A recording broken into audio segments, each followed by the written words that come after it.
कैसे हैं आप सब? तो जी आज मैं आप लोग के साथ शेयर करूँगी अपनी इनवॉइस जो कि मुझे रिसीव हुई। और जब मुझे रिसीव हुई तो जी मैं तो बहुत परेशान हुई। तो ये चीज़ें डिस्कस करूँगी मैं जी आज की वीडियो में आपके साथ। तो चलते हैं अपने आज के व्लॉग की तरफ। तो इससे पहले कि हम स्टार्ट करें, मेरे चैनल को लाइक, सब्सक्राइब और शेयर करना मत भूला करें ताकि मेरी हर नई आने वाली वीडियो आप लोगों तक पहुंच सके। आज ही लगी हुई थी, यहाँ पर सुबह से बारिश लगी हुई थी और बहुत तेज़ बारिश थी।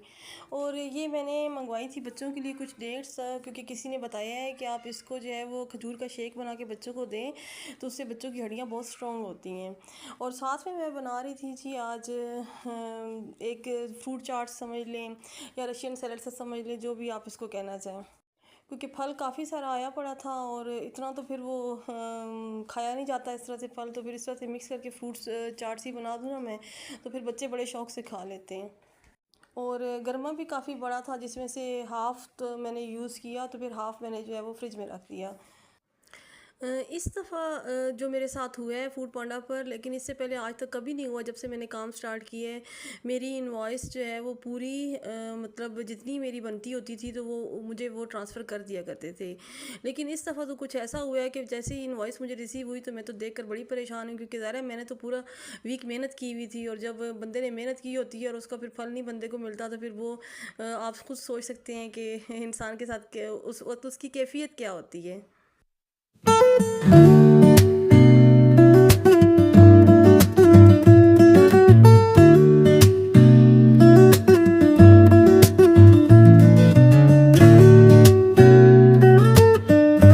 क्योंकि मैंने आप लोगों के साथ अपनी एक पहले भी वीडियो में शेयर किया था कि जब आप फूड पांडा स्टार्ट करते हैं तो आपको चैलेंजेस के लिए रेडी रहना पड़ता है।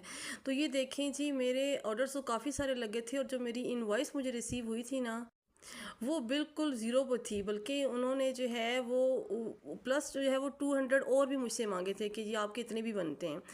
और वो जो मेरी जितनी भी ये ऑर्डर्स लगे थे, जिनमें जो है वो 500 प्लस के भी ऑर्डर्स थे और काफ़ी सारे ऑर्डर्स थे मेरे, जो कि मुझे उन्होंने 1 रुपया भी नहीं दिया इसमें से। तो ये मैं उनसे पूछने की कोशिश कर रही हूँ कि उन्होंने ऐसा क्यों किया है मेरे साथ। क्योंकि मैंने तो अपने रेस्टोरेंट के ऊपर कोई ऑफ भी नहीं लगाया हुआ, कोई इस तरह से मैंने उनका जो है वो कोई प्रमोशंस वगैरह भी नहीं ली हुई। तो फिर मेरी इतनी ज़्यादा कटिंग मतलब क्यों? और ऐसा मेरे साथ ये फर्स्ट टाइम हुआ है जब से भी मैंने काम स्टार्ट किया है। इससे पहले आज तक कभी मेरे साथ ऐसा नहीं हुआ। जितनी भी मेरी इनवॉइस बनती थी वो जो भी उन्होंने टाइम रखा होता था ट्यूसडे वेडनेसडे के दौरान मुझे इनवॉइस मेरी रिसीव हो जाया करती थी। भले वो कम है ज़्यादा है जितनी भी है।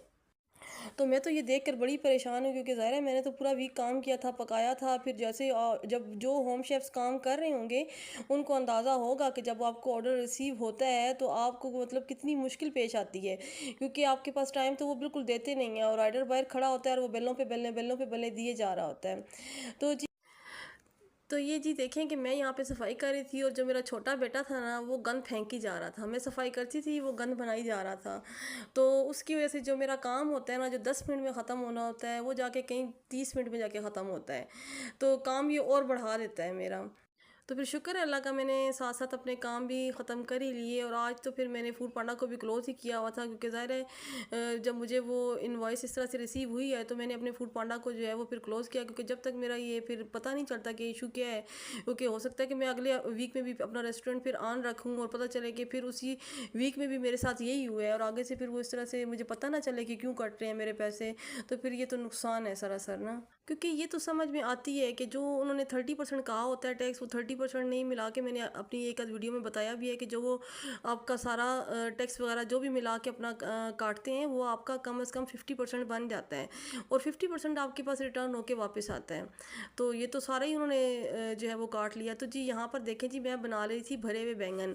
तो ये मेरी अम्मी की रेसिपी है बेसिकली, और मैं आज फर्स्ट टाइम बना रही थी और इतने मज़े के बने थे, तो सोचा कि मैं ना इस रेसिपी को आप लोगों के साथ भी शेयर करूँ। तो यहाँ पर मैंने सिंपल जो है वो प्याज, 2 अदद मैंने प्याज ले लिए थे, उसके अंदर 1 गड्डी लहसुन की ले ली थी, और साथ ही मैंने नमक, लाल मिर्च और हल्दी और खुश्क धनिया, ये सारी चीज़ें डालकर ना मैंने वो जो अपना दोरी डंडा होता है, आप लोग इसको कैसे कहते हैं, तो मैंने उसके अंदर जो है वो पीस लिया अच्छे से। और इस मसाला जब ये बन गया ना, तो इसी को ही मैंने फिर इसके इन बैंगनों के अंदर ना कट लगा के इनको मैंने भर लिया। और साथ ही मैंने 3 बड़े बड़े टमाटर ले लिए थे, धनिया था मेरे पास सब, और हरी मिर्चें थी। इन सारी चीज़ों को ऑयल भी, इन सारी चीज़ों को डालकर ना मैंने, और थोड़ा सा पानी ऐड करके, तो फिर इसको ना मैंने तकरीबन 10 मिनट ना तेज़ आंच पर ना दम पर लगा दिया था। और जैसे ही इसको तेज़ आंच नीचे से पड़ी ना, तो इन टमाटरों ने ज़रा थोड़ा सा पानी भी लगाया था, और उन्होंने पानी छोड़ शुरू कर दिया।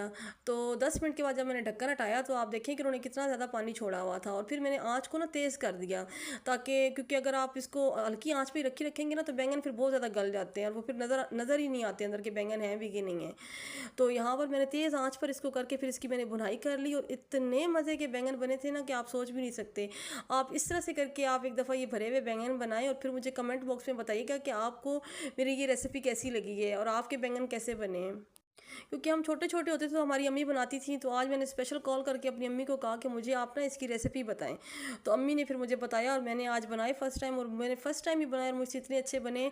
तो आप भी बनाकर देखें, यकीन करें आपसे भी बहुत अच्छे बनेंगे। अब मैं आपको दिखाती हूँ इसकी फाइनल लुक, और बच्चों को भी बहुत अच्छे लगे, मेरे हस्बैंड को भी बहुत अच्छे लगे कि ये जो नॉर्मल बैंगन होते हैं घर में जैसे हम बनाते हैं, उससे इनका टेस्ट बहुत डिफरेंट होता है।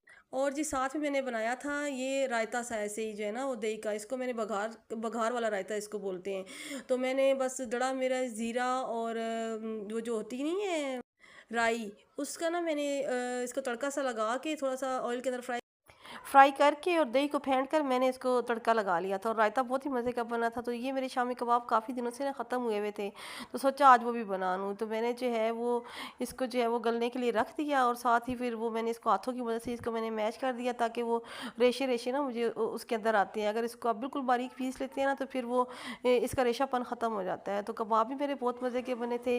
तो मुझे कमेंट बॉक्स में लाजमी बताया करें कि आपको मेरी वीडियोज़ कैसी लगती हैं। मेरे चैनल को लाइक, सब्सक्राइब और शेयर करना मत भूले करें। तो मिलते हैं जी नेक्स्ट व्लॉग में। ओके जी, अल्लाह हाफिज़।